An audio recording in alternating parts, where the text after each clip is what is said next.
फटाफट आज के टॉपिक्स देख लेते हैं। पहला, इंडिया नेदरलैंड्स के स्ट्रेटेजिक टाइज। फिर चलेंगे हिस्ट्री में चोला कॉपर प्लेट्स की वापसी पर। उसके बाद कुछ इंपॉर्टेंट डेज और टेक अपडेट्स। और हाँ, एंड में होगा हमारा एमसीक्यू प्रैक्टिस चैलेंज। तो पूरे ध्यान से सुनिएगा क्योंकि उसी टेस्ट से आज के रिटेंशन की परख होगी। तो चलिए सीधे चलते हैं अपने पहले टॉपिक पर, इंडिया नेदरलैंड्स स्ट्रेटेजिक टाइज। जैसा कि आप जानते ही होंगे, भारत और नेदरलैंड्स की डिप्लोमेटिक रिलेशंस को पूरे 77 साल हो गए हैं। इसी मौके पर प्रधानमंत्री की जो 5 नेशन टूर है, उसका सीक्वेंस एग्जाम के लिए लिटरल गोल्ड है।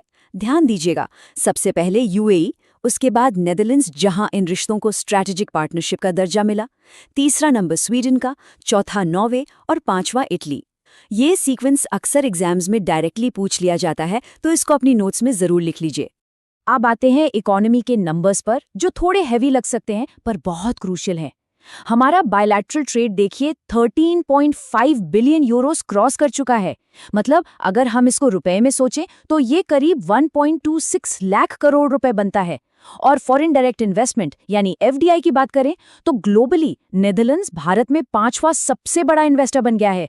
$52 बिलियन का क्यूमुलेटिव इन्वेस्टमेंट। सीधे आंकड़े आते हैं पेपर में, तो इन्हें विजुअली अपने दिमाग में छाप लीजिए।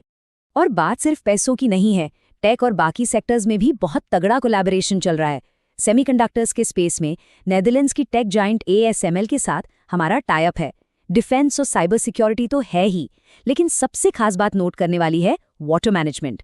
ये पार्टनरशिप कल परसों की नहीं, अप्रैल 2021 से ही चल रही है। और इसके साथ साथ प्रिसिजन एग्रीकल्चर में भी उनकी एडवांस्ड एक्सपर्टीज हमें लगातार मिल रही है। आगे बढ़ते हैं अपने दूसरे हिस्से की तरफ, जो कि आर्ट एंड कल्चर से जुड़ा है। History, the return of the Chola copper plates. इतिहास के पन्नों से एक सच में बहुत बड़ी खबर आई है।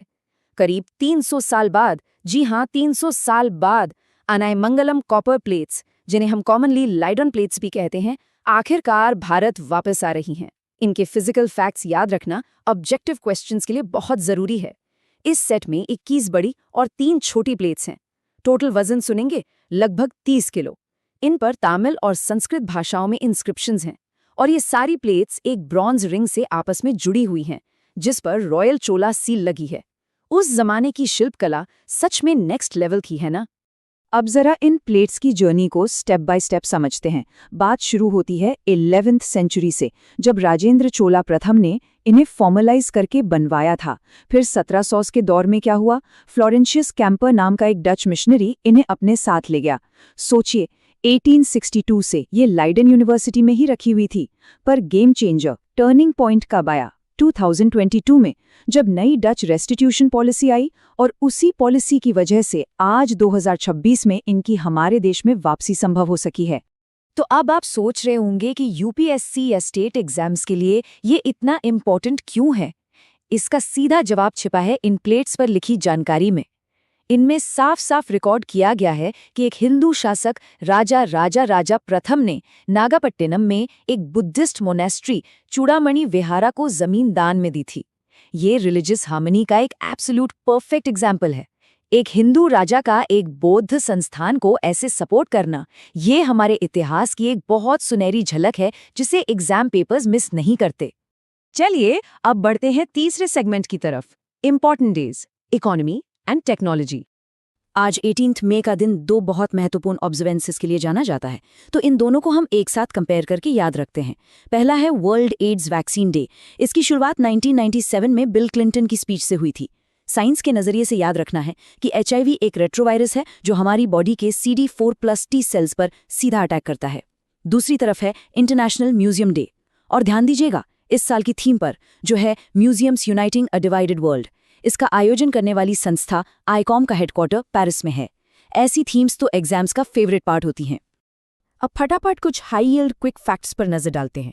इकोनॉमी में एक बड़ा झटका देखा गया है। गोल्ड के प्राइसेस में प्रति 100 ग्राम 54,000 रुपीज की भारी गिरावट आई है। इसका डायरेक्ट कनेक्शन प्रॉफिट बुकिंग और US डॉलर के लगातार मजबूत होने से है। दूसरी बड़ी न्यूज, सेल ब्रॉडकास्ट सिस्टम यानी CBS डिजास्टर वार्निंग अब फाइनली पूरे देश में शुरू हो गया है। तीसरी चीज, हमारे मौसम विभाग की नई AI फोरकास्टिंग। AI के आने से इनकी एक्यूरेसी 8 से 12% तक बढ़ गई है। और क्रिकेट फैंस के लिए आईपीएल ऑरेंज कैप की रेस में शुभमन गिल और साई सुदर्शन करंटली सबसे आगे चल रहे हैं। और अब आ गया है इस सेशन का सबसे एक्साइटिंग हिस्सा, हमारा MCQ practice challenge.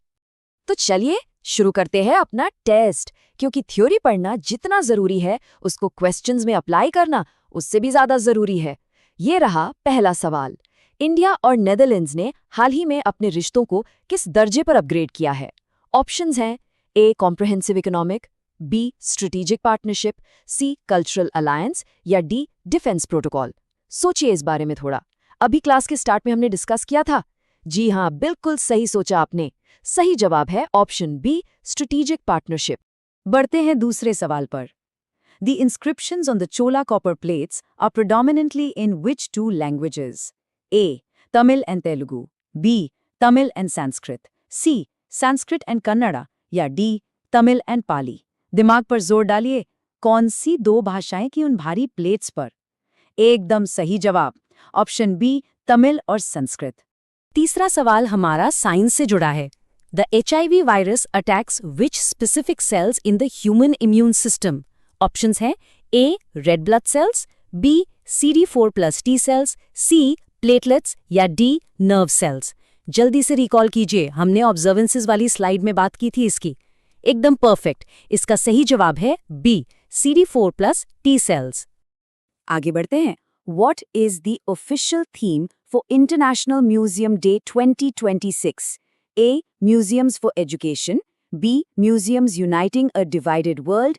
C. The Power of Museums या D. Cultural Bridges for Peace। फटाफट दिमाग दौड़ाइए, ये डायरेक्टली बैंकिंग और स्टेट एग्जाम्स के लिए पूछे जाने वाले सवाल हैं और इसका सही जवाब है बी म्यूजियम्स यूनाइटिंग अ डिवाइडेड वर्ल्ड। पांचवा सवाल सीधा इकोनॉमी के सेक्शन से। What was the primary reason for the recent major drop of 54,000 rupees per 100 gram in gold prices? A. Diwali sale. B. Profit booking and US dollar strength. C. New gold mine discovery. या D. Low demand in India. सही कारण क्या था इसका? अगर आपने quick facts ध्यान से सुने हैं तो आपको पता होगा कि इस शार्प करेक्शन का सॉलिड रीजन था B. Profit booking and US dollar strength. और इसके साथ हम आते हैं अपने प्रैक्टिस टेस्ट के आखिरी सवाल पर।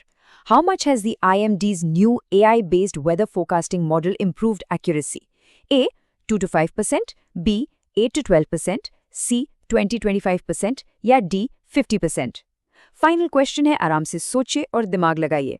और इसका सही जवाब है B. 8 to 12%। अगर आपके सारे जवाब सही थे तो आप खुद को शाबाशी दे सकते हैं, आपकी तैयारी बिल्कुल सही ट्रैक पर है। आज के इस विश्लेषण को हम एक बहुत ही शानदार होमवर्क के साथ खत्म करेंगे। आपको कमेंट करके मुझे 3 चीजें बतानी है। पहला, किस चोला राजा ने कडारम कोंडन का टाइटल अपनाया था? दूसरा, कडारम आज के इस आधुनिक दुनिया में कौन सा देश है? और तीसरा, गंगाई कुंडा चोलापुरम की स्थापना आखिर किसने की थी? इन जवाबों का कमेंट्स में मुझे बेसब्री से इंतजार रहेगा। देखिए, आज हमने समझा कि कैसे 11वीं सेंचुरी की डिप्लोमेसी और 2026 के मॉडर्न टेक अलायंसेस आपस में काफ़ी हद तक जुड़े हुए हैं। दोनों ही सिचुएशंस में प्रगतिशील सोच दिखती है। जाते जाते एक बड़ा सवाल आप सबके लिए छोड़कर जा रहा हूँ। क्या आज के हमारे ये मॉडर्न स्ट्रेटेजिक अलायंसेस आने वाले 300 सालों तक अपना अस्तित्व बचा पाएंगे, बिल्कुल वैसे ही जैसे चोला डायनेस्टी की निशानियां आज भी हमें प्रेरणा दे रही हैं? जरूर सोचिएगा इस पर। लगन से अपनी पढ़ाई जारी रखिए। जय हिंद।